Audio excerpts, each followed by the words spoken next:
are recording. We're doing it.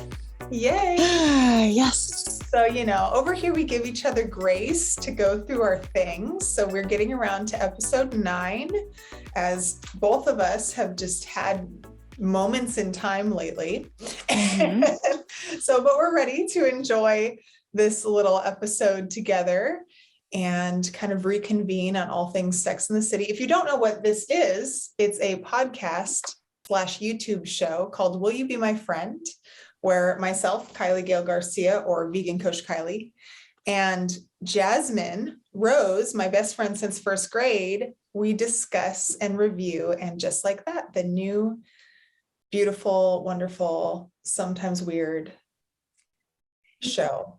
I don't know why I can find the word show, the thing they're doing on HBO. Just that whole thing that they brought back after like 15 years of not being there, the whole Sex in the City world.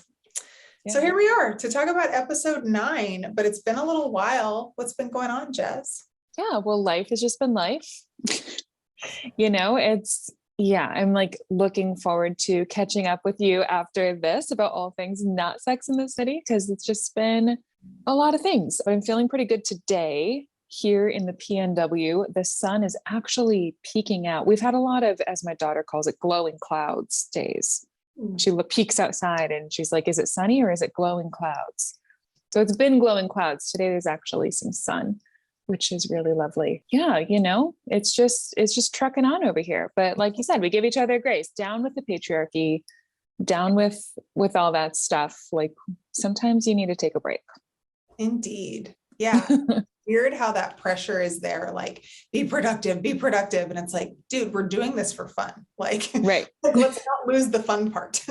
Yes. So if you're not watching and you're listening, there was a cat that's now taken over my screen. Okay, there we go. He's joined the conversation. I think they've met the dogs, but this might be their first time meeting the buddy. So he saw that I had paper out and he was very excited to step on it, apparently. Anyway, as they do. We keep it interesting. Yeah, over here, it's just been exciting. I've been doing job interviews, so we'll see if it works out. Maybe looking to have like a career shift for a little bit. And yeah, just kind of keeping it close to my chest until I know more information. But excited and hopeful. And even if it doesn't work out, I'm keeping that mantra of like, what's for me will be for me, and what's not is going to fall away, and it's all for my benefit. Right now, the cat's eating my computer. Oh, good. Do you have a special drink today? I did make a drink. I made a matcha latte. I'm really with me milk frother. Yeah. We had to wait for me milk frother. to wait for it to warm up. It's so much better when me milk is frothed. That was excellent. Yes. I went to read it, and then the next message after, you were like, me milk frother. Because I always, sometimes when I send a message, I can't help but like look at it again. And that's when I notice all the typos that I didn't notice before I hit send. And I like hit send, and then I see me milk frother, and I'm like, it just immediately in my mind read like a funny like Irish accent. And I was like, and then I started laughing. Exactly. Yeah. But whenever it's me instead of my, that's exactly where my mind goes. Yeah. I think I've heard that's like an anxiety thing. Is really? Reread your stuff after you've sent it. I do it all the time. Oh, I mean, I have anxiety. I re-listen to my messages to you. Yeah, like, I definitely, I have anxious tendencies, so that doesn't really surprise me that much. I'm starting to self-diagnose myself with ADHD too, just from TikTok, which I'm sure a lot of us are. Like, I should get an actual diagnosis, but every time I see one of those, I'm just like, oh yeah, that's me. That's when they list them, because you told me that, and then I wasn't thinking about it at all, like wasn't on my radar. And then all of a sudden it started popping up on my stuff, and everyone I'm like, wait, am I ADD too? Like, or ADD right. Too? Like, what is happening? It's too relatable, which makes me think, I'm like, I don't know, maybe we all feel this way. I thought all this stuff was normal, and they're saying it's it's a symptom of something. So I don't know. Like 8 out of the 10, usually, if they list 10 things, I'll be like, oh yeah, like 80%. Oh no, for sure. Sometimes I'm like 10 out of 10. I'm like, duh, that's what we do, right? Yeah, isn't that how we all live life? I'm like, that's just the way of it. So anyway, matcha for me today. Matcha with me, frothed milk. It's delightful, delicious. I needed something warm. This is my first caffeine of the day, and I'm keeping it really light. I'm trying to get off of the coffee. So the caffeine, it can take a hold. It can. Thought of it because it's been cold, and I like smell. They opened a Dutch Brothers, which apparently was like never down here, but they opened one on the corner, and it's like everybody's favorite thing in Ukaipa now, apparently. Oh my God. So when I walk and run the dogs, I can smell the coffee. And like, I know it's probably like all kinds of like syrups and, a Dunkin's or something. I've never been, maybe I'm prejudging, but I can smell like the coffee. And when it's really cold or like rainy, I'm like, oh, should I just go have 1 cup of coffee? That's the thing. That's the thing. And actually what I've come to lately, I literally went to Whole Foods, bought a coffee scented candle. And because I love the smell of coffee. So, we've discovered all the important things. Oh, and what I'm drinking. Yes. A really weird smoothie that I threw together really fast. Great. Frozen bananas, dates, water, and this like adaptogenic mushroom cacao blend thing that I have that I got. Wait, that sounds delicious. Mind. And it I don't know, it has like ashwagandha and rhodiola and cacao, I think. I'm like holding it up. And that's what I'm drinking because I wanted my mind to be right. That sounds like my morning smoothie, almost exactly. Except I had spinach to mine. And then I used Four Sigmatic's new, they called it, speaking of coffee, I think they called it a mocha protein powder. So I used that this morning and same exact thing. Bananas, dates, protein powder. Done. It's decent. Yes. I usually put sun butter in it, but I was out of sun butter. And so I feel like the texture is a little bit different this time, but it's almost like gelling right now. It's kind of good though. Those jelly smoothies. Calories. Body. After this, we go to the vet for a baby shot. Good times. Or whatever. So anyway, that's a whole nother story. Dog mom life. So bring it in, Kylie. Bring it in. So I can't. Okay. I'm going to do one more like sidetrack and then we're going to jump into it. Okay. What you just said when you were like bringing it in, you reminded me of Kate McKinnon on SNL when she does her Ellen impression. Have you ever seen that? No, I need to look at it. I never watched SNL, but I love her. Okay, I'm writing that down. I'm Ellen. And then she goes like, it's like a ridiculous impression like that. Like waiting to like bringing it in. I was like, oh, it's Ellen. I'm Ellen. I love Kate. I do too. Oh my God, she's so funny. Oh, all right. So I have my notes. Episode 9 of And Just Like That, entitled No Strings Attached. The synopsis reads, Carrie questions whether she's ready to take another step towards letting go. Charlotte boasts that she's finally finished menopause. Miranda's spontaneity backfires. You watched it more recently than me. I did. I'm having trouble remembering. Oh, yeah. Okay. I'm like, how does her spontaneity backfire? I always feel like the synopsis are kind of funny. Yeah, second to the last episode. I definitely had some feelings about this one. I had some feelings about this particular episode. Overall, I know everyone's had a lot of feelings in general about the whole entire series now that it's kind of over. So it's kind of fun to go back and just think about this specific episode, kind of bring us all back to this moment in time. God, I just continue to love Miranda. This whole episode, I was like, Miranda and hot bread guy. Why am I blanking on his name? Anthony. Right. Miranda and Anthony. I was just like, I was like, this is all I needed. All my favorite quotes, all my favorite things Oh my God. were from them in this episode. Yes, that's true. I still stand firmly on my soapbox that Mario Cantone makes everything better. Yes. And I'm thinking if this is the one, yes, this is the episode. Oh man. Oh, I want to like jump to it. What do you want to talk about first?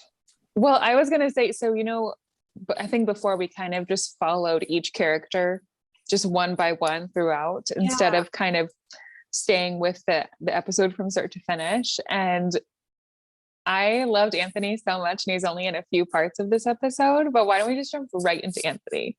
Yes, please. I'm waiting to say the best part of this whole episode, which for me was Anthony bringing over his boyfriend to Charlotte's house. And they like within, 30 seconds, they're having conversation. And somehow he like finds out that they're Jewish or something. And he's like, the Holocaust was a hoax. And it's literally just like, get out. And he does it so like intensely. And then I don't know what version of HBO Max that you have, but I have the one with the commercials. So it literally was like, get out. And then it just went to this like weird commercial. And I was like, that was the perfect transition. Like, oh my God.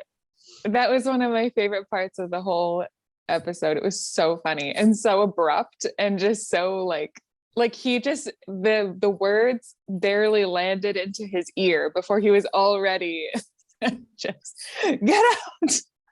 And I thought it was so funny and so good. And unexpected. So unexpected. Not at all expected. It was so like the timing and the abruptness. I just like, yes. I even like overall, I was kind of like, I don't know why we had this little side Anthony story in this episode. It was kind of short.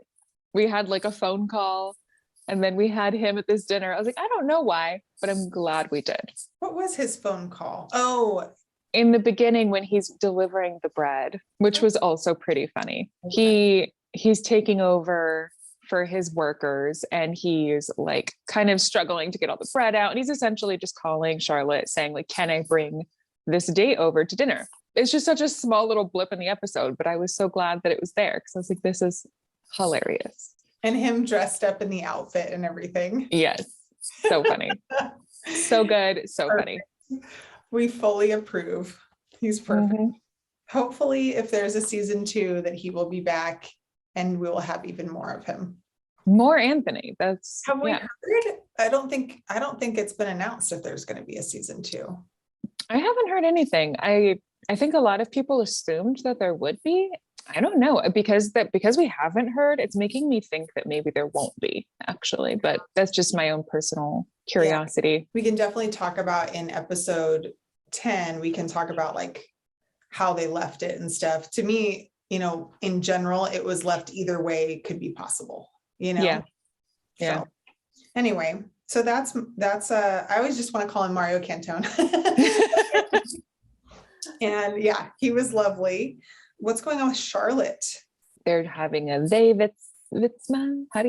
How would you pronounce that? They.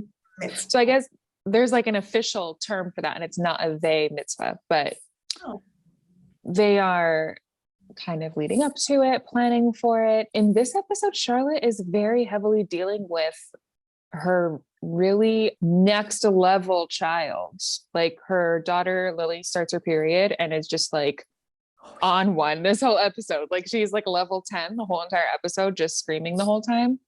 I don't know if they were trying to like, young teenage hormones or like something, but it was just like this total freak out the whole time. And Charlotte just very gracefully like navigates the yelling and the drama, and it's a lot of period talk and menopause talk throughout. In fact, I think she starts the episode by talking about how she's now in menopause. Yeah, that's what I see in my notes. It's been a while since I watched it, so you're kind of helping me remember right now. Yeah, I have smug Charlotte at lunch with the girls just being kind of like, oh, remember how you went through all that? Well, it seems that my period floated away, you know? I'm like, oh no, Yeah. I could see myself being that person and like not realizing I'm being that person. So I was like, no. Me knowing what I know about menopause, I saw it coming, because I was like, everybody, well, I thought everybody knows, but I guess not everybody knows. But most people should know that when you think you've gone into menopause, you for sure will have a couple breakthrough periods. Like, it just is going to happen. And so as soon as she said, like, I haven't had a period in 4 months, I was like, oh, in this episode, she's going to get a period, because that's just how it goes. I did not know that, but I mean, I have no reason to look into menopause for myself. But right. I mean, I expect you probably to know that because you're in that world more, I think, than me. I am a full spectrum doula. So I work with all things fertility, reproductive health, like, so we talk about menstruation all the way from prepubescent to postmenopause. So yeah, that's definitely my world. And I do forget that other people don't know that. So I'm thinking, like, as she's like, I haven't had a period in 4 months, I'm like, come on, everybody. Like, Yeah, it's funny. It's kind of like with my coaching and stuff, I'll be like, oh, everybody knows to like drink more water, eat more fruits and vegetables, and like not eat processed crap. And then people are like, oh, what's processed food? I'm like, what? You don't know what's processed? Like the things that aren't growing on a tree. Or, anyways, it's just funny because it's that thing where you're just like, well, this is common knowledge, right? Right. I guess not sometimes. Yeah. So it's really just Rock is getting ready for the They mitzvah. Mm-hmm. Not excited about it. Not excited.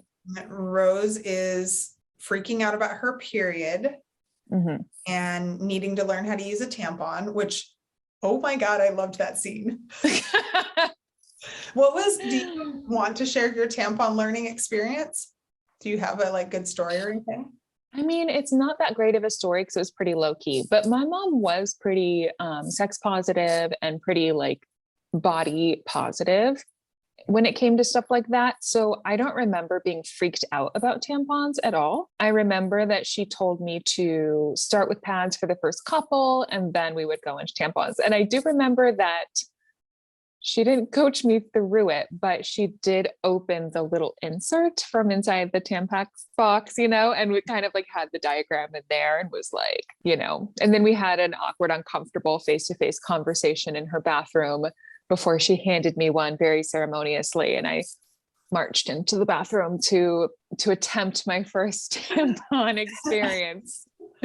I love the image of that. Like I can see your mom like, okay, Jazz, like, with the tampon in her hand. That's so funny. Yeah, I remember it was summertime. For some reason, I remember that. I think mine was summertime too, because my memory, and I have a weird memory when it comes to my childhood, but what I do remember is being with my cousin from Kansas. And so I think we must have been at the beach. And I think the reason that I was trying to use the tampon is because we wanted to go swimming. Makes sense. On my period. And I was afraid, and I had never used one before up until that point, and she had already figured out how to use it. So it was my cousin sitting on the other side of the bathroom coaching me. And my mom, I think I asked my mom a little bit about it, and she gave me a few pointers, but it wasn't, I remember more my cousin sitting on the other side. And I remember my mom saying like, oh, if you can feel it, then it's not in right and stuff like that. And then I remember, I don't know who told me, if it was Jessie or if it was, Jessie's my cousin, or if it was just like me looking at the diagram. But I remember very clearly being like, aim it at your butthole. Like, cause you're not supposed to go straight. That's what I was laughing at, is like, I've never seen anybody do that topic in that kind of detail in a show. Yeah. Maybe they have, but I was like laughing because I was like, oh, it's so funny and relatable to all women. I feel like who've ever tried to use a tampon or learned how to use a tampon. And it's like all that, you're like, yeah, does it go straight up? Like, and I'm watching it with Julio, and he's like, way over his head, right? Never lived in that world at all. And I look over at him and I'm like, you're supposed to aim it at your butthole.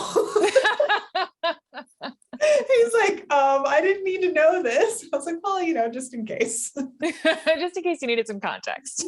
It's almost it's like an angled, I mean, maybe it's not exactly at your butthole, but it's pretty close. Well, it is funny because I think that as a young person, you're imagining your body kind of like up and down and like the vagina, and it just goes straight up. And it is like this first experience with your own anatomy of being like, oh, the vagina shaped like this, and like this is how it all works and how it all goes. And imagine all the questions, like, is it going to get lost up there? Which they kind of, yeah. I am losing the string. I still have that happen. Then she says, is it in your tushy crack? I did laugh at the word tushy. I was like, after everything, like she seems so like, she's like gone through everything. And she says tushy. Yeah, that was very Charlotte to say tushy. I was laughing at the whole thing. But yeah, imagine how weird sex would be if it wouldn't, yeah. You'd have to like, I don't know how that would work. He'd have to be pointing straight down and then you'd like scissor each other. Oh, wow. That is a horrific image. Oh God, that sounds really weird and not exciting for anybody. Good thing we're designed appropriately. Yeah. So then we go through that. Lily finally figures it out. The one thing I do think about the tampon scene was, although hilarious, I couldn't understand why they had to do that right then and there, right before a dinner, and not later. Because I think, well, this is totally me jumping in with my opinion and not necessarily the truth, but I was thinking it was just Charlotte's personality that she's waiting until, because I think they had that first scene where she was like, when you're ready, let me know. And Lily was kind of horrified at the idea. And so I think Charlotte was just kind of like waiting for this rite of passage moment. Right. And then she's like, jumps on it. Happening now, like the baby's coming, like there's no way to schedule it. She's like, if she's ready now, I should just jump on it, I think is kind of the impression that I got. That's probably very true. I was just kind of like, hey, like, wait a minute, you have people over. Yeah. Yeah. And then just the amount of time that took. Yeah. Yeah. I think the next thing that we really see that's like major with Charlotte, and correct me if I'm wrong, is at the painting event. Mm-hmm. And then we go through. So pretty much the whole thing is they arrive. Charlotte's in a full like painter suit, like a white suit. And again, immediately I see full white and I'm like, yep, she's going to have her period. I don't know why. I think because I know nothing about menopause. So I just wasn't even thinking that. I just thought, oh, she's just being really festive about the painting, like that's her version. Oh, we're painting. I'm going there. Right. Yeah. So it was a total surprise to me. And I definitely laughed. But essentially, she's trying to help Lily, and Lily's driving her nuts, right, at the porta potty. Yeah. Because she thinks she lost it and it's gone forever. Yeah. And she's coaching her through finding the string and getting it out. And then she gets kind of frustrated, walks away, and Carrie and Miranda see the spot. Yes. Which was perfectly done, I think. It was so perfectly done. I mean, they were all like young, like schoolgirls, just kind of like, just like, oh, come here. Like, we need to cover you up. They like wrapped their jacket around her waist. I mean, it was so perfect. What a sweet friendship moment. Yeah, I loved it. I like that. I always think about like things like that as like the measure of friendship. Like if I have a giant piece of cilantro stuck to my tooth and you're not telling me, I'm like, oh, we must not be that close. Or if I have like a period spot or something that I'm not aware of and you're not, and it's not to like pick at people. It's just like, hey, sweetie, like you got a thing, you're hanging out or whatever, Yes. I just feel like that's just a lovely, nice friendship thing. And the whole like image of them wrapping her is so cute. Yes. Anyway, so I guess that's her whole story here is the period stuff, right? Yeah. Can I interject just a little side story that this just made me think of about tampons? And it was one of the funniest things. It actually was not me. It was my mother. I hope she doesn't mind. But it was between friends and tampons. We used to go to the river every single summer. And my mom and her best friend, you know, they were quite close, and we used to go with them and their family. And my mom was on her period. She had a tampon in, and the string was like hanging out of her bathing suit. And she was feeling very hot. She was very like early 2000s mom, you know, like tiny little bikini, just really feeling herself, feeling so tan, feeling so good. And she's like strutting down to the river, and her best friend is in the lake. And we all turn to look at her, and her friend is like, oh, Terry, I have to tell you something. And my mom looked at her, and it's like they read each other's minds. And my mom gasped and went, oh, my tampon string is hanging out. And she said, yes. And they both ran together to the bathroom. And I just, as a small child watching them, it was like, oh, they're such good friends. It was so funny because it was like, she saw the look on her friend's face and she knew exactly what it was. Yeah. Obviously my tampon string must be hanging out. I love that. That's friendship. That's what I was saying. That's friendship. You said, you're like, I want to interject with a story. And I literally was like, settle in. I was like, I'm ready. Tell me the tampon story. That's when I think of tampons. It's one of the top stories that sticks out to me in my mind.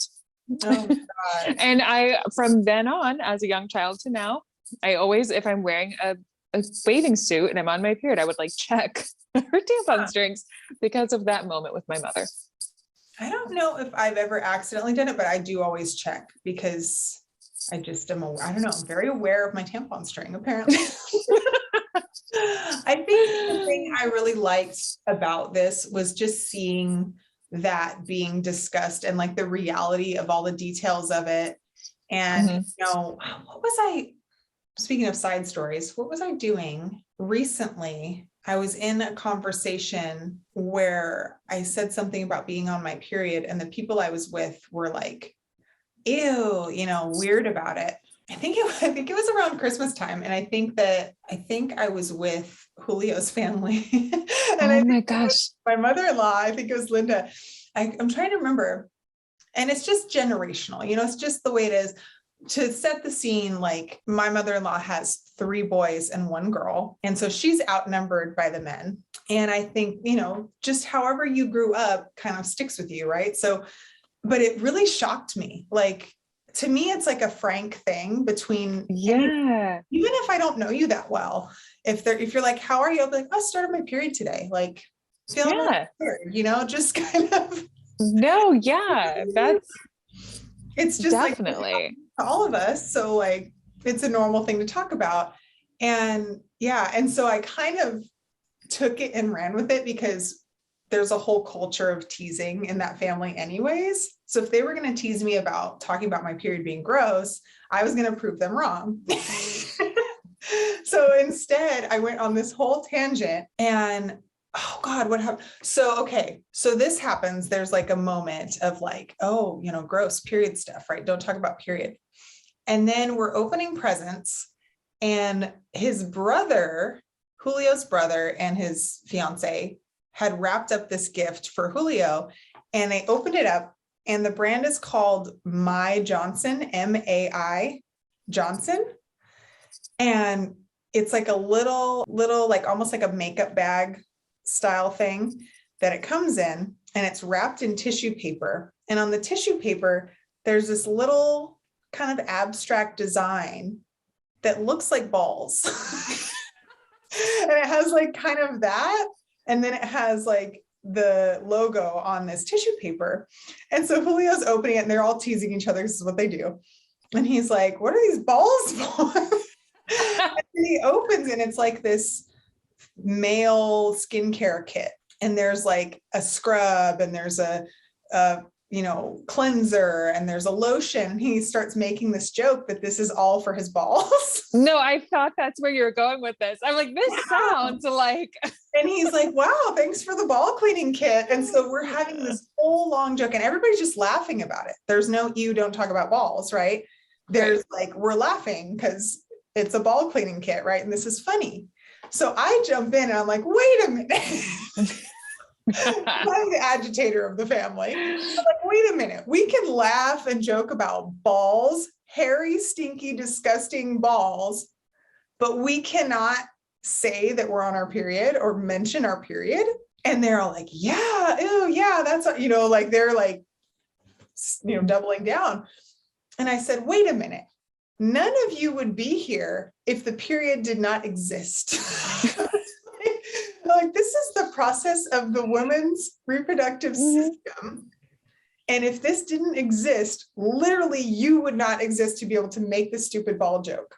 Like, we honor the period. Yeah. So I was like full feminist glory that day, I guess. But yeah, that cracks me up. That's similar to the menopause thing. I can't even, I'm like, wait, people still don't talk about periods because it's so much a part of my world. I know people who make art with their menstrual blood. I mean, imagine.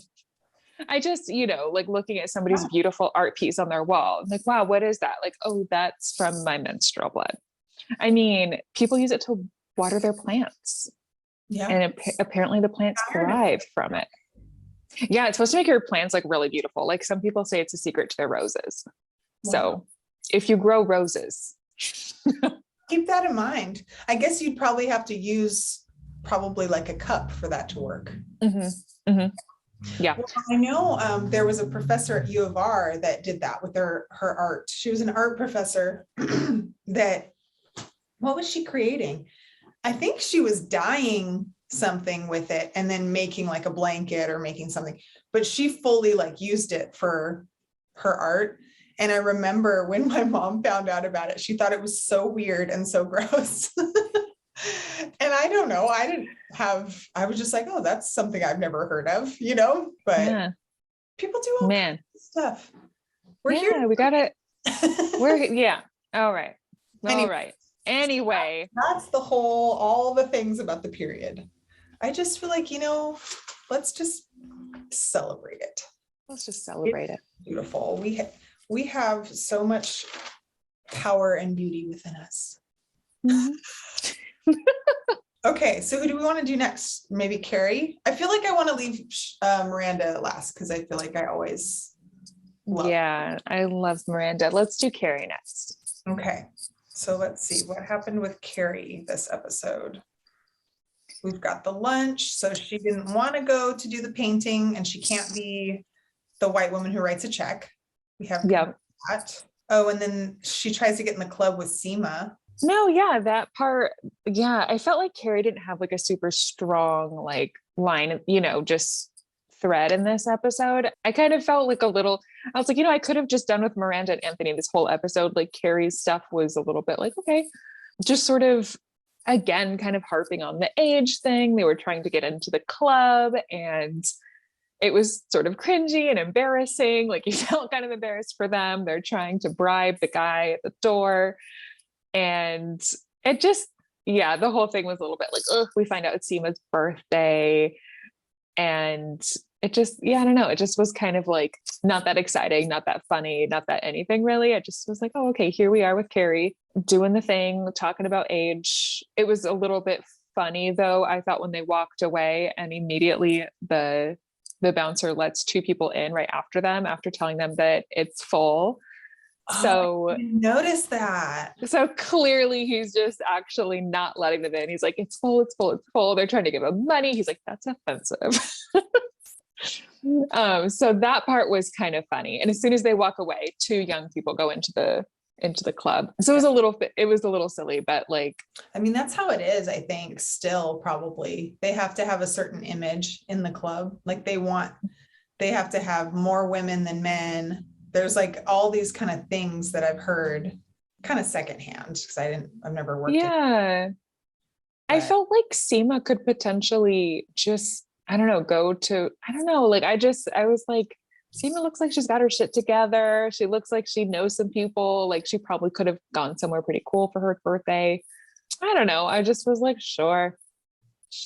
And then Carrie says the last time she stood in line was for her vaccine. I was like, yeah. More COVID stuff. I know, got to throw that in. Yeah, we will never escape it. Yeah, it was a little, I still just get the feeling with Carrie that she's still a little bit lost of like where she belongs or what's going to happen in her life next. And it's just kind of, it has this sense and feeling of Yeah. drifting almost.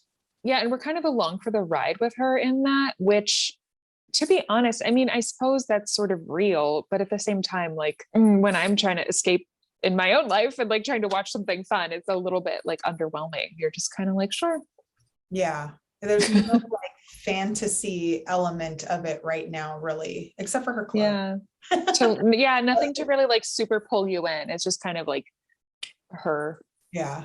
What do I do now? Which I guess is pretty realistic, but yeah, it's that part has been, I kind of get it, but it's also been like disappointing for me. I'm like, come on, give Carrie something like real or some, Yeah. I guess they did it right at the beginning with her husband dying. And now it's just like the aftermath the entire time, Yeah. Yeah.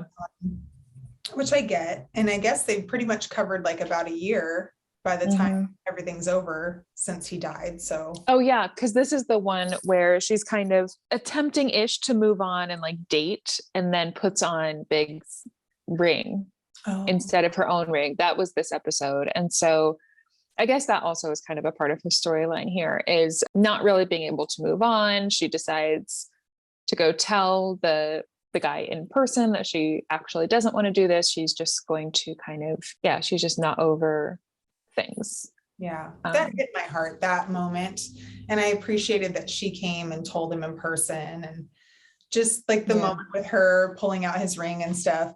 Julio was like, why didn't she put it around a chain like a normal person? Why did she band-aid it to her finger? Like, who does this? But it's kind of like that nonsensical, just like, I'm trying to fix it, like kind of thing. You're not really thinking that clearly. It's not a good idea to do that, but she's like, I've band-aided him to my finger. Like maybe I could fix it, kind of a metaphor. But then we go into the whole painting scene and she's with Steve and she goes to like wash her shoes off. I think she steps in the paint and then she's washing and her ring comes off and she's freaking out and Steve her. Steve comes in and like saves the day.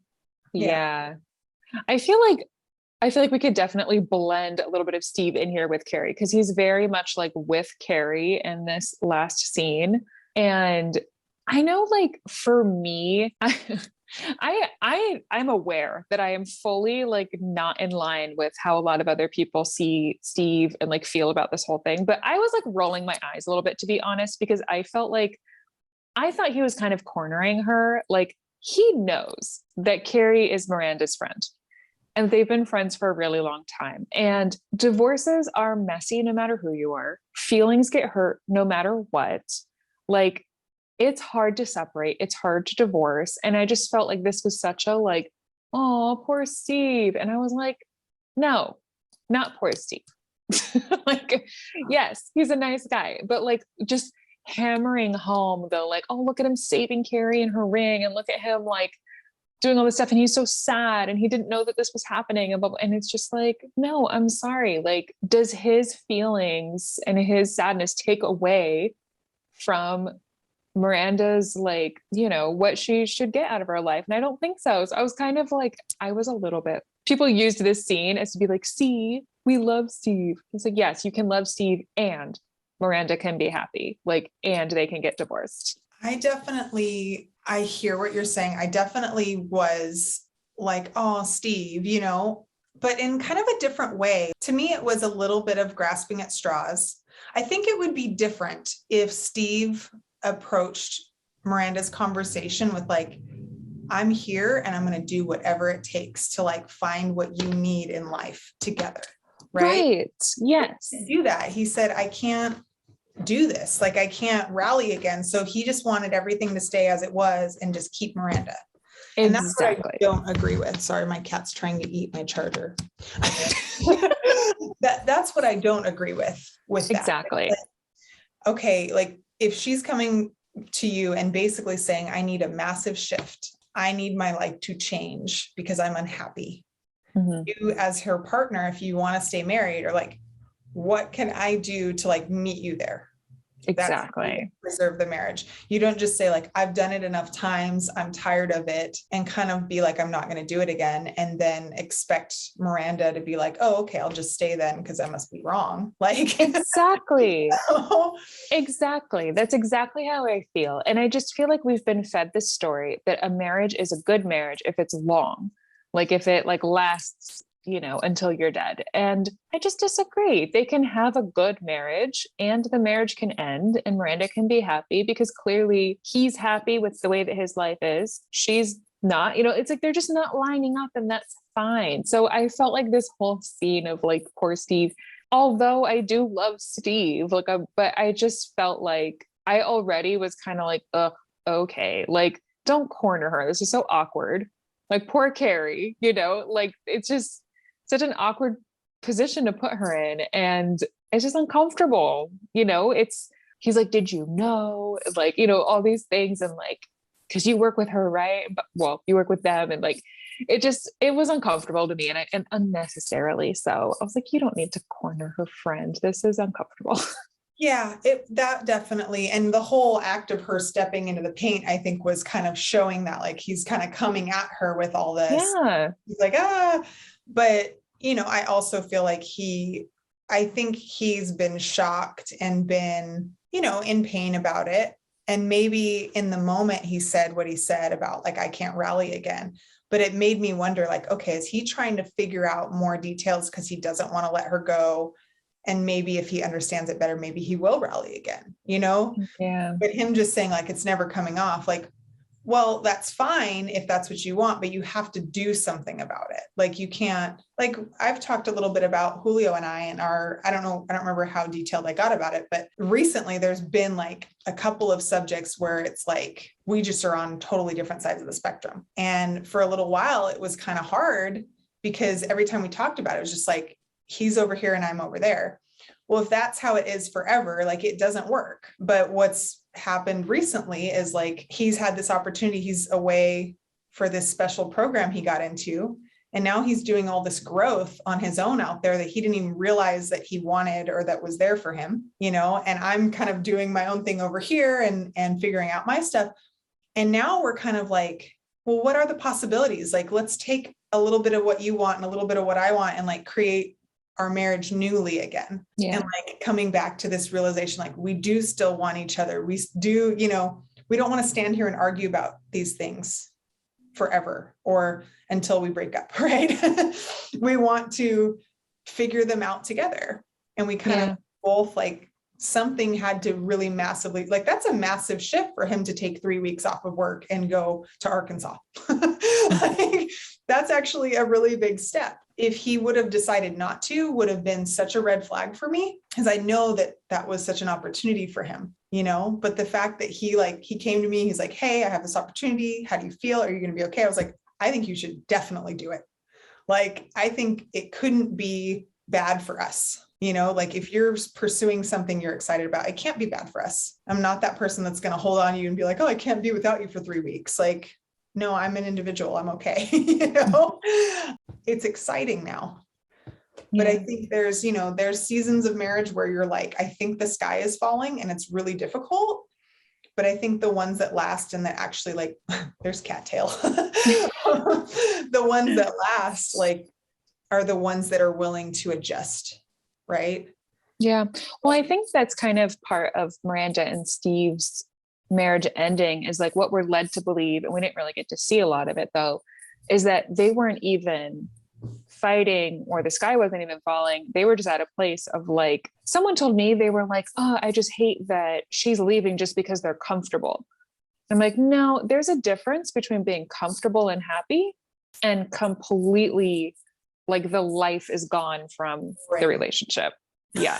Like I don't think people are, because the way they did the show, it's like we're kind of like in the midst of the messy middle and the breakup and the finding it themselves and the Steve, all these things.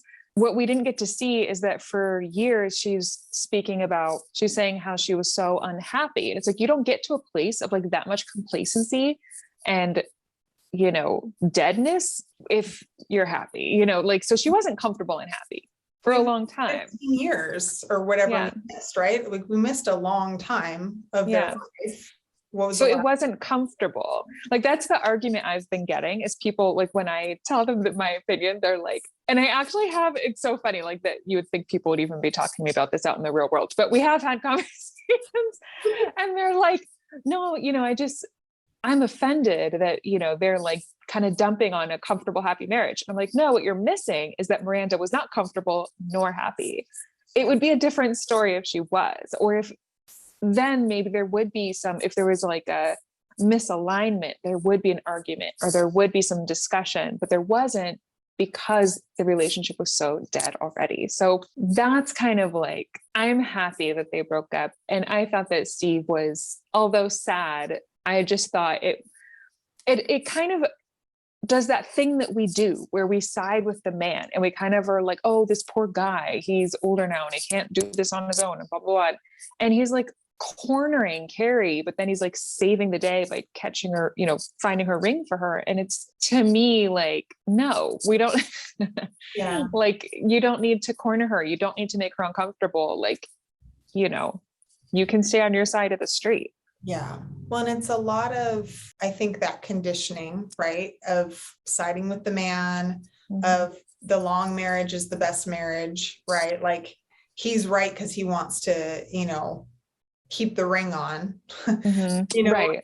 Those aren't, I think that the thing, there's something endearing about him in general to me that I think he's very sweet. I don't think that makes him perfect and right all the time, but I think he is very sweet. I just think he's stuck in kind of like a trope or something. Like he's stuck in this role of like, well, this is how it should be. And this is what my expectation was. And now it's not being met. So I'm going to hold on for dear life. Right. And I think what's interesting that happens is, well, I'll say this before I say that. One is anybody who's watching, right? Like if this was a real life couple, it's that whole thing of like, you don't know what the relationship is from the outside. You only know if you're one of the people in it. Yeah. Like for anybody to judge their marriage and be like, even missing 10 plus years of it, at least, right? We haven't seen. So like, but we have clues, right? They've been in and out of counseling. He'd had to rally several times, or that she's been not content and brought it up to him several times. So it's not been a perfect thing. Yeah. But I think what's interesting that happens with Steve is that he's holding on and not wanting to let go. And that becomes the catalyst for Carrie to actually let go. Yes. Where she's like, I'm not going to be that person. They have a conversation. She's like, I don't want to be that person. I'm going to do everything I can to move on. Yeah. And it kind of helps her to get out of, and then, it kind of leads you to believe that all this kind of murkiness and all the stuff I was talking about with not being that excited about her storyline, like, oh, like she's kind of turned a corner. It's hope, which is kind of nice. Yeah. I'm feeling like before we go to Miranda and Che's storyline, I do want to talk a little bit about Naya and Rashad, what is his name? Andre Rashad. Yes. So I'm trying to remember exactly how it goes down, but what I'm mostly remembering is the conversation at the house when they're painting. Am I forgetting something that happened before that? I can't even remember them being in this episode aside from just being in the house at the painting. Okay. And I did just watch it. So if they were, it was small. I was like, it's been a while, so I don't know if I'm missing something, but that's what I see in my notes is just them at the house painting. To me, like with the whole kind of like kids subject, I just feel like I'm invested in this story because I want to know what she really wants, and I think she's figuring it out. I think it's one of those things that's hard to just straight up say, like, I don't want this, and I think she feels bad about it, but I don't think she wants it.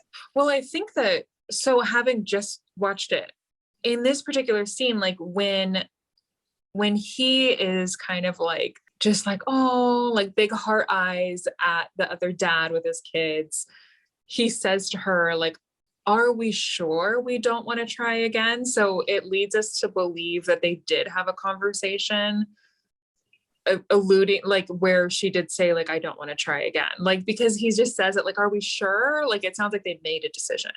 And then she's kind of like, are you serious? Like her reaction is like, wait, we talked about this. So I felt like she had finally just, which, you know, they gave us so many little like side characters. And so this one had kind of like a rich storyline, but that also like we didn't get a lot of. It kind of fell in and out, but I felt like she had made a decision. And then speaking of couples not lining up, it kind of feels like they're both kind of not super aligned with that. She sounds pretty sure that she doesn't want to try again or have a family. And he sounds like maybe he's regretting that. Yeah. Well, it's kind of like when he brings it up, she's seeing like more of the reality of it, and he's kind of fantasizing about it. And he's upset with her because he's like, well, am I not allowed to change my mind? Which, yeah, he is allowed to change his mind. But she's upset with him because she's like, well, I thought we already discussed this and made a decision. And like, what happened to the people that I thought we were? Like, she says something about, you know, our whole relationship has been about you and your music and me and my career or whatever, something like that. And so I think her expectation of that relationship is falling, and then his hopes of what he decided he wanted is falling. So it feels like, you know, they're headed for some sort of split. Yeah. Somebody having to do something they don't want to do, you know? Yeah, definitely. It was, it wouldn't get too much more after that, really. No, just that. I appreciated that, because as somebody who has known for a long time that I don't really want to have kids, or at least up until this point in my life, I haven't made a decision otherwise. Yeah. So many times, whether it's, and I will give Julio credit. He's not the one that really does this. He knows where I stand, but like people in the family, you know, like he'll be playing with the nieces and the nephews, and then somebody in the family will come up to me and be like, look at him. Are you sure? Da, da, da. Like kind of, you know, jumping in on that personal thing and being like, well, you must be wrong, because I think having kids is the best thing ever. You know, like, isn't it the weirdest thing too, where people will do that? They'll go to the people that they don't have children yet. They'll be like, have babies. And then if you were to get pregnant, as soon as you would feel sick or uncomfortable or unhappy, they'd be like, welcome to the club. Like some creepy like initiation. Yes, it's so weird that people do that. It really drives me crazy. It's like, I don't know. It just drives me crazy that people do that. They like try to like force someone to start a family, even if they're kind of on the fence. And then as soon as that person's like, I'm struggling or I'm having a hard time, they're like, yep, we all are. We're not going to help you at all. We just miserable with us. Yeah, it's just like, it's crazy. It's crazy. It's something like, as much as I've struggled with boundaries in my life, it's something that I think has been a pretty strong boundary for a long time, that I just, you know, and it's, I mean, I had a friend come over yesterday that had her first child, and I saw her child, I saw her husband, like, and they're glowing and they're beautiful. And I'm sure it's like tiring, and there's other things that weren't easy. I didn't even ask her about her birth story. She was only here for a half an hour. That's usually what I ask people, because I'm just curious, you know. I don't know if that's a rude thing to ask, but I'm like, how did it go? Tell me the details. But, you know, I just kind of asked, like, how are you adjusting? Is it what you expected? You know, how are you liking things? And the way that they do things is probably, if I ever was to have a kid, it's probably closest to how I would probably want to approach it. You know, they're very hands-on, both of them. He took paternity leave. He was telling me like, oh, he's like, I noticed a lot of the people that I know that have struggled after having a baby, it's the man stays working and the woman is kind of left by herself to deal with it. Yeah. I didn't want that. So I took paternity leave for whatever he got, like 4 months or something. And he's like, and I'm loving it. Like, I can fully be present with my baby. Like, this is my baby. I don't have to miss anything, you know? And they're both wonderful people. So even with that, it's like, and they're not going, where's yours? Like, right. So, you know, it was enjoyable for me to meet him and to like have that experience and see her in this new light, this friend that I've had, you know, since before all this. before she met her husband, before any of that. But at the same time, it's like, I can appreciate it and still not want to be part of the club. Yeah. You know, like I'm like, yeah, I don't want to have to wake up every 2 hours and like have a human attached to my body. Yeah. I want to sleep all through the night. I do. Yeah. And people call me selfish, and that's okay. It's a beautiful thing. I think it's a beautiful choice.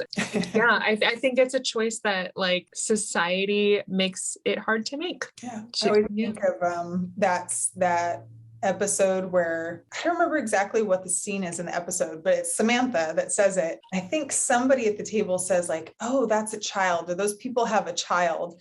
And because she's complaining that the kid's being disruptive to their lunch or whatever. And she goes, well, that's their choice. Always makes me laugh. When people are like, oh, it's a child, that's their choice. It's true. Like it kind of like true. It, you know? Yeah. Instead of making it, you know, somebody's problem who doesn't have a child, like, oh, well, you know, they're choosing not to have a child and that's a problem. It's like, well, they chose to have a child. So they have to deal with the stuff of having a child. Like, I did not choose that. Or I do not have a baby shower. Yeah. I miss Samantha. R.I.P. Bless up. We miss Samantha. Yes. So I guess the only thing that we really have left is to discuss Miranda and Che, and then we go through our closing stuff. Team Miranda. Here we go. Miranda, you want to kick us off? Oh man. Just continue to love Miranda in this episode. I'm trying to remember, when do we first see Miranda in this episode? Well, at the brunch in the morning. Yeah, and she's inviting them to the painting. Mm-hmm. I continue to have kind of like, and it's in my own head, like it's something I've made up, so I don't even know like if this is true, but in the writing it seems to me like I keep thinking that Miranda like really puts herself out there for Carrie. And to me this was demonstrated at the brunch when they swap plates. Oh yeah. Because Miranda had that like delicious like sandwich and fries, which is such a like choice, and Carrie had soup. And it was Carrie that looked kind of like, oh, I wish I'd gotten that. And I was like, I bet Miranda really wants those fries. But she was like, gave like this like sweet like smile to Carrie, and they swapped plates and Miranda got the soup. And I was just like, Miranda's the type of friend that would swap soup. Like, yeah. I just feel like she's so I don't know. Like, I don't know if that's even real, but no, I think that's how I see her in my head. It definitely is. It's a down for you type friend. Mm-hmm. Like it's the ride or die thing that they talk about. I don't ever use that phrase, but it would be referring to Miranda. Yeah.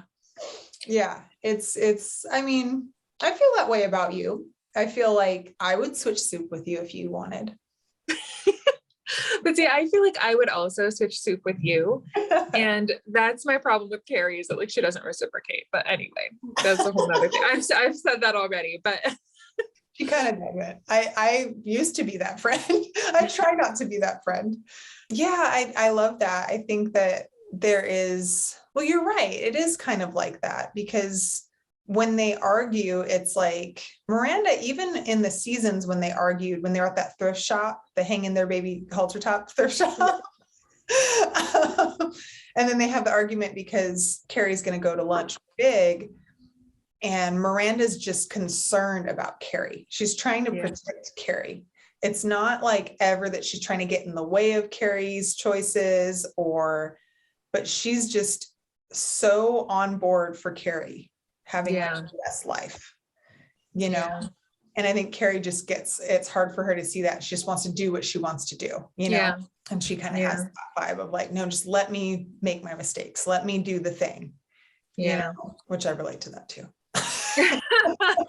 But, you know, every Carrie needs a Miranda. And I thought Miranda was really funny in this episode, though. She had a couple like one-liners that I just thought were really great. I'm trying to remember if we see her again. There's a dinner in the diner, right? There's a dinner. That's what I have written down. Yeah, that's the next place that we see her and Che. I felt like Che was giving off really weird vibes of like I just feel like throughout it was like, again, very fuckboy vibes, very like Just very mixed signals. That's the word I'm looking for. Very mixed signals from Che throughout this whole episode. Yeah, Miranda's very into them. During this dinner, the fans come up and Miranda refers to herself as the girlfriend. Mm-hmm. She's very like cheerleadery through all the Che stuff. She's just like so into like, it's that brand new relationship stuff where you're just like, this is my boyfriend or this is my girlfriend, or you're kind of just like really wanting to like own that, I think, you know, like this is my person, you know? Yeah. She's kind of falling into that sort of teenager mode of being that way and trying to be super supportive. Like, yeah, I'll take pictures. Yeah, I'm the cool girl. I'm the cool girlfriend, right? And then they start saying like, oh, you slept with my friend or you slept with this other friend to Che, and Miranda kind of has no response to it. Yeah, and to Miranda's credit, I feel like she's really accepting of Che's lifestyle and is just kind of on board. She doesn't seem just bothered or like she's trying to change Che in any way. She even kind of jokingly is like, you know, she just seems really on board with Che. And like Che, on the other hand, gives weird faces and just kind of is like I've found myself trying to figure out, I'm like, what is going on here? Like, I feel like Che kind of shocked me with the I love you in a previous episode. They seem to be also kind of into Miranda, but then also like making weird faces and not, it was very, I was like, Che, what are you doing? Like Che, who is supposedly all about putting everything on the table and honesty always, I'm finding to be very hard to read and maybe not so honest completely because I'm confused. Yeah, I don't know. I mean, the only thing I could really speculate on that is that Che has gotten so used to other people pushing back on their lifestyle. Mm-hmm. So maybe even though Miranda is kind of like showing up and here for it and trying to be really like cool with everything, maybe Che has that filter on of like, oh, there's going to be something that Miranda's going to bump up against that's going to be a deal breaker or going to scare her, or, you know, so maybe there's just kind of a guard up because other people, maybe there's a reason that Che has slept around and had so many partners, you know, like, because people don't want to stick around for that lifestyle with them. I don't know, you know? That's true. We don't really know a lot of Che. That's true. I don't know. And then I think the next scene after that is when Miranda shows up to their house, right? Like, yeah, to their apartment with the cookies. I loved Miranda in this. I thought she was so great and so funny. And again, like I'm getting mixed signals because Miranda shows up like with cookies and is being pretty cute and like, you know, all excited about it. But then Che's all like, oh, I don't know. And then Che kind of gives us like you're the only one I'm sleeping with and blah, blah, blah. And I'm like, mixed signals. But Miranda holds strong. And like after her little freak out, she's like, who am I, Meg Ryan? She's all up in a tizzy, but then she like kind of like centers herself and she's so like in her power and she's like, I am going to go home by myself and eat these cookies on the way. And I'm just like, yes. Yeah, I could see the embarrassment, right? And then there's this, I totally thought that this was going to be the moment, right, that we realize that Che's got somebody else in the apartment. Right, which is again like why I'm confused. Yeah, exactly. You know, like, oh, I'm writing. Like, okay, well, don't be so incensed. Like your person that you supposedly love surprises you with cookies. Yes. Be like, hey, cool, I'll take some cookies. Let me take a break from writing, but I really need to get back to it. Or like there could have been a little bit of like give and take there, I feel like. Yeah. And I thought though, like the fact that they were so like bothered, but then all of a sudden come in like, ooh, but what about my cookies? And oh, you're the only one I'm sleeping with. I was like, what is this? What are you doing? Yeah. Well, and it's kind of this whole, and we'll see kind of through again, the finale episode too. I won't give it away here, but there's this whole like Che does what Che wants to do. And I think Che's more concerned about being put out themselves, right? Like, yeah, like I don't think Che is going to think about other people's feelings as much, but I think that it's just there's something there that's like, I am my number one priority. And I guess that's fine. you Yeah. know, like I suppose if somebody shows up unannounced, you'd be a little bit taken back. But I mean, again, if it's somebody that you're in love with, that you're in a brand new relationship or whatever this is, a brand new interaction with, that you supposedly love, that shows up with your favorite cookies, like there's a moment of surprise and like, oh, I was doing a thing, but also there's like, but come in because you're my person. Yeah. You know, like, Yeah. I don't know, that was a little confusing. They did say, like, all in one little scene, they said basically, like, don't say that you're my girlfriend, I don't like labels, but also we're in a relationship. Yeah. Yeah. We don't fit into those traditional tropes, I think is what they said, or something like that. Yeah. Like, no, I'm not the boy and you're the girl, or maybe there was some sort of trigger there with the idea of like the word girlfriend, Yeah. you know, like maybe the Yeah. preferred partner or something. But I think there's something about the pushing back against like the traditional programming of that is what I Yeah. that. Like, oh, don't. It's like when there's a lesbian wedding and people say like, well, who's the groom? Right. You know, it's like, nobody is. We're two brides. Like, you know, why does it have to be Yeah. that way? Or there's one that's, you know, one that's butch and one that's feminine. Like, why does it have to be that way? Yeah. Yeah. I just thought it was interesting. But I loved Miranda. I thought Miranda handled it all really well. And she handled the whole conversation really well too. She took it all in stride. She wasn't upset. I mean, she was embarrassed, but she wasn't like upset at Che. She was just kind of like, all right, I made a mistake. I should, and she just kind of rolled with it. And, Che kind of gives her the option of like, if you want to be, have that top energy. And she's like, I feel like I earned it. And like, she just really was like flowing with the whole thing. And yeah, again, I feel like people in general, I'm sort of responding to not just the show, but other people's reactions to the show. And I feel like people just aren't giving Miranda enough credit. I like the way that she is just open. She's exploring, she's figuring it out. She's putting herself out there in these kind of weird, uncomfortable ways, and she's being vulnerable. And I think it's cool. I think it's cool to see somebody be at a point in their lives where they're all of a sudden willing to just completely try something brand new and be new at it and be, fumble and figure it out as they go along. Yeah. Well, I think what's interesting too with Miranda is Cynthia Nixon's story mirrors it a little bit. And if I'm remembering correctly, I think Cynthia Nixon in real life, like, thought that she was straight. And then kind of later on had met this partner that's now been the person that she's been married to, who is, I don't remember if Cynthia Nixon's partner is a female or non-binary, or what, but I know that Cynthia Nixon had to make kind of a similar transition.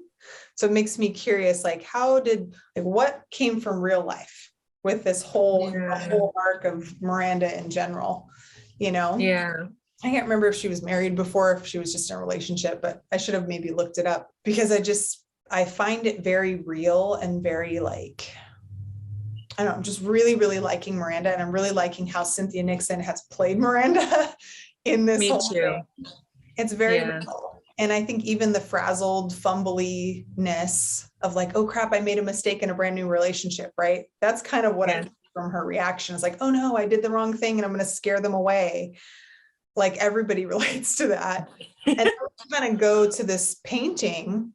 And I think her sort of storyline in this is she's not answering the phone when Che calls. Yeah. So she's going back to that kind of like junior high. Yeah. Like, oh, they texted me. I have to wait a minimum of 3 hours before I say anything back. Or, trying not to be too needy. Yeah. The game. Which that actually disappointed me. Because I was like, oh, like, Miranda, just be Miranda. You're great. Just be you. Yeah. Like, I don't want to uphold any of this madness. Yeah. But she had a couple hilarious one-liners again here, though, in the painting scene that I loved, when one of them was, do you have a Coke problem now? That made me laugh because it just was so out of nowhere and just so like quippy.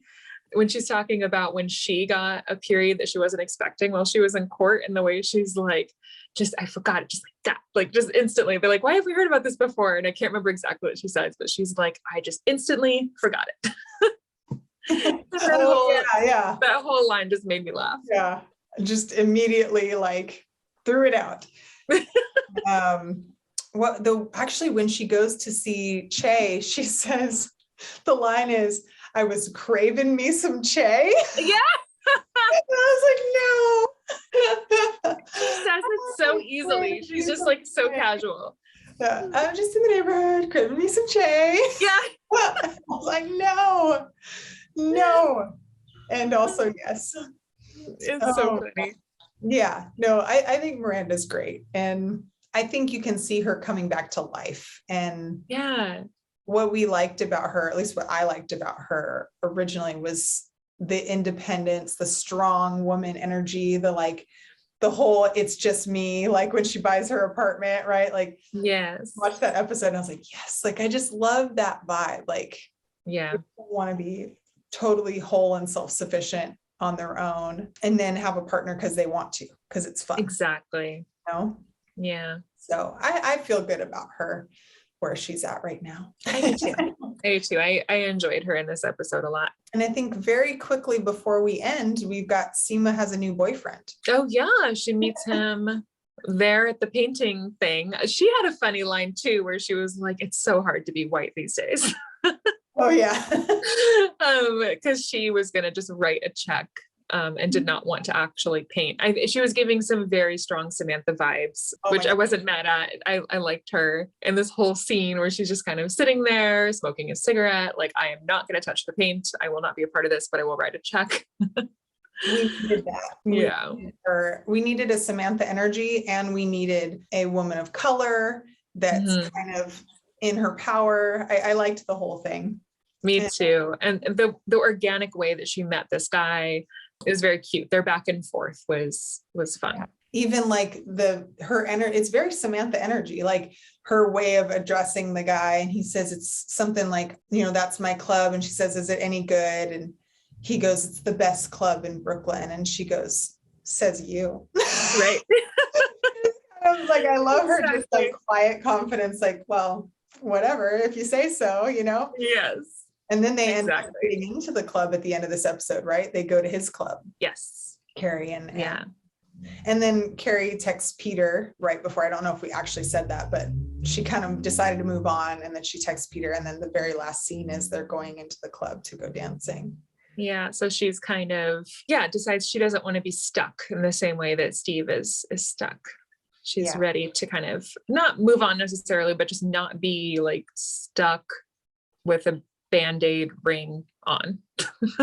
Are you want to do favorite moments? I think that my favorite moment was Miranda in the stairwell, just screaming up to the sky, who am I, Meg Ryan? So cute. We do love Miranda. I'm going to have to say Mario Cantone. Oh, yeah. I'm going to have to say, get out. It was close between those two for me. That was very funny. Man. And just the whole scene of him in the outfit. And he says something like, I'm not paying the guys enough. And he's almost got like a little wedgie in the outfit as he's trying to carry. I mean, just perfect comedy. Love him. Love him. Everything about him. Perfect. He is the moment. Did you notice outfits? I didn't really notice outfits. I know that's such a huge part of why people watch this show, and it's not something my eye goes to. I mean, I did like that she showed up in overalls for the painting, but with on. That was very Carrie. Her overalls. Yeah. I actually did like that outfit of Carrie's. I actually really liked, it was kind of an insane outfit, but that outfit that LTW is wearing when she shows up to the painting, and it looks like she has like makeup. Stuff. It was very funny. You're like, what is that? Like it's like she's like makeup based safari. Like like she's going in combat, but like, and the boots, I don't know, but I thought somehow it worked, and I really liked the look on her. She was very on purpose. Yeah, she had very kind of like over the top looks, and I like them. I wonder if this says Carrie's pastel stripes at home. I think that's kind of like a flowy caftan thing. That was kind of pretty. I love all the at-home clothes. Yeah. I think the final out of all of them, if I'm looking at this list and trying to remember, I think the final outfit was probably my favorite. It's like a black jumpsuit, and then she has a hot pink blazer that's a little bit oversized and a really big silver statement necklace. And it's almost like to the side. It looks like the shape of almost like a scarf or a bandana or something, but it's a silver necklace and it's really big. And then she has her hair in a bun. And I just liked the pink. I liked the big necklace. I liked her vibe at the end, like confidently walking into the club. Yeah. They do get like hero outfits at the end. They do. Yes. Yes, they do. And then I think the last thing I have written down is, I only wrote down one quote this time. Which one's yours? I wrote, was I just canceled by a doorman? That was Seema. Oh. Yeah, which was funny. And I also don't know if she used the word canceled correctly, but yeah. And I don't know that the doorman canceled her necessarily, but yeah, I mean, New York really is a place like that where you kind of have to know the right people and like be on the right lists. Right. I just watched that series on Netflix about Anna Delvey. Have you seen? Oh my God, I'm right in the middle of it. Oh my gosh. I loved it. I finished it and I was watching it and I texted my friend from Boston that I used to work in fashion. And I was like, oh, I'm watching that Anna Delvey thing. And she was like, I'm watching it right now. So yeah, I think it really sucked me in. Are you familiar with the story? Vaguely. Like I remember when I was reading about it, I was like, this sounds kind of familiar. And I'm sure if I did some Googling, I would probably spark a memory, but I started one episode. So I was like, well, let me just see if I'm into it. And it sucked me in. So yeah, I'm halfway through. I think I watched it in 2 days. I just binged it all the way. I was like, I got it. Every time I sat down to eat, I was like, I'm watching. Anyways, so that was this episode. I think I brought that up because I was thinking about the lists, because there's a part where I don't want to give away anything, but where they talk about needing to be on certain lists to get into certain spaces. And so that's what that reminded me of. And I meant to ask you if you'd seen it. I've been watching that. And then I started watching the Pamela Anderson one on Hulu. Yeah, I started watching that one too. That's God, that one. I started it. I stopped it to watch the Anna one, and I'm deciding if I'm going to dive back in. I'm very curious because I haven't even gotten to the part where they released tape. It was hilarious though. Seth Rogen is so funny, but the talking penis, I wasn't sure. It lost me a little bit. I was like, what? Yeah. What am I actually watching? Yeah, no, it just comes out of nowhere entirely. Out of nowhere. I was laughing, but I was also and then I was Googling about it, and they said that that's based on real life, that he used to have conversations with his penis. Okay. He wrote about it in an autobiography or something. Oh, I should have Googled it, because I was like, how true is this if his penis is talking? But now I know. Yeah, I'll have to dive back in. And I think because he was on drugs, he was imagining it talking back. But that's so weird. I just can't believe how much they made her look like Pamela Anderson. Oh my gosh. Yeah. Both of them. I was like, they did a good job. Yeah. They did a good job. She really, really looks like Pamela Anderson. Yeah. It really brings me back and then the music from the 90s and stuff. And the whole thing, I'm enjoying it. I can't wait for the next one. I'm all caught up on that one. But yeah, so that's what, I don't know, new segment, what we're watching right now. I don't know. Anyways. We need to talk about that. Yeah, we have to wrap up so you can go to your thing. Oh yeah, I have to take my doggy to get a rabies shot. And completed rabies shot. So dog mom life. Episode 9. So we'll be back for episode 10 whenever we feel like it. Yes. And you guys will wait, and then you will love it when we're here. But yeah, there's a lot of moving pieces in our lives right now. So we're just going to get back to it as soon as we can when we're up to it and good energy. Thank you for listening to this one. If you made it this far through all of our tangents today, I am Kylie Gail Garcia, or Vegan Coach Kylie. You can find me at vegancoachkylie.com or on Instagram at vegan.coach.kylie. And you can find the show at Will You Be My Friend Show on Instagram. Will You Be My Friend on YouTube, on Spotify. There's going to be a link under this YouTube video for Spotify. So we're in places. Find us. Yes, I'm Jasmine Rose, and you can find me at jasminerosedoula.com and on Instagram, jasmine.rose.doula. Yay. Thanks for listening, everybody. Yes. Bye.